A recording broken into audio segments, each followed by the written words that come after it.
या मोर बालक हम तरुणी है आ कौन चूक चूकल हूँ भेलौ जननी है पिया मोर बालक। तो जो हमारे यहाँ उसके अंदर है 12 मासा में जब हमारी गरीब लड़कियां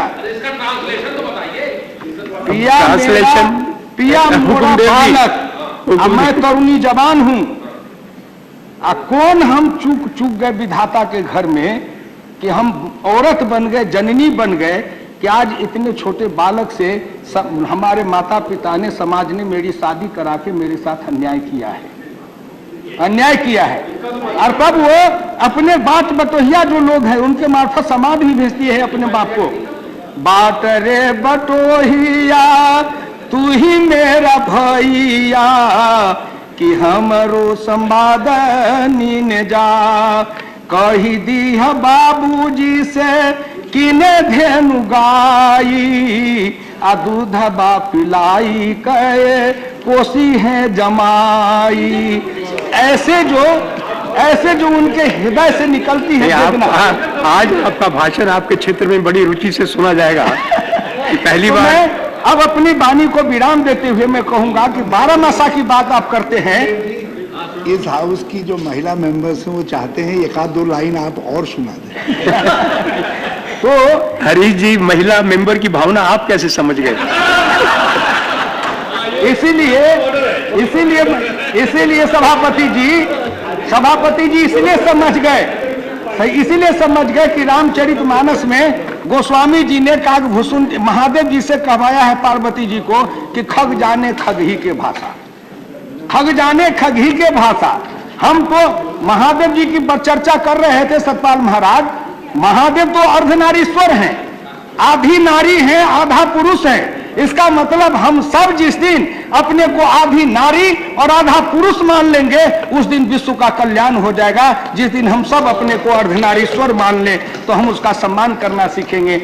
मैं अंत में अपनी वाणी को विराम देते हुए कहूंगा कि संपूर्ण लोक भाषा, संपूर्ण देशी भाषाओं के लिए राष्ट्रीय स्तर पर उसको संग्रहित किया जाए, संकलित किया जाए, उसको एक आधार बनाया जाए, उसका एक विश्वकोश बनाया जाए और उसको सब जगह प्रचारित किया जाए। और अंत में मैं कहूंगा कि आपने 12 मासा कहा तो 12 मासा में वो गरीब की बेटी गाती है जिसका पिया परदेश गया हुआ है। भाद बहे सखी रईनी भियाओ न रिम झिम बरसत मेघा हे सबके बला मुरामा घर घर आए हमरो बलमू परदेश है। तो ये जो लोक भाषा है वो लोक भाषा की अपनी पीड़ा है, अपनी वेदना है, अपनी व्यथा है। और पाणिनि ने कहा कि व्याकरण कुछ नहीं है। पाणिनि ने खुद कहा कि जनता जिस बोली में बोलती है वही व्याकरण है और जन भाषा के लिए न व्याकरण चाहिए न जन भाषा को लिपि चाहिए। अवसर आया है कि हम उन जन भाषाओं को आकार दें, विचार दें, लिपि दें, व्याकरण दें और उसको प्रतिष्ठित करें और संपूर्ण विश्व को चुनौती दे दें कि भारत में जितनी हमारी भाषाएं हैं संपूर्ण विश्व की भाषा एक तरफ और भारत की लोक भाषा एक तरफ रहेगी तो संपूर्ण की विश्व की भाषा हमारी 25% भी नहीं ठहर पाएगी। ये सब स्वाभिमान के साथ खड़ा होकर कहना चाहिए। मैं सतपाल महाराज जी को धन्यवाद देता हूं, उनके विधेयक का समर्थन करता हूं। उत्तराखंड देवलोक है, उस देवलोक में बसने वाले सभी देवों को नमस्कार और प्रणाम करता हूं।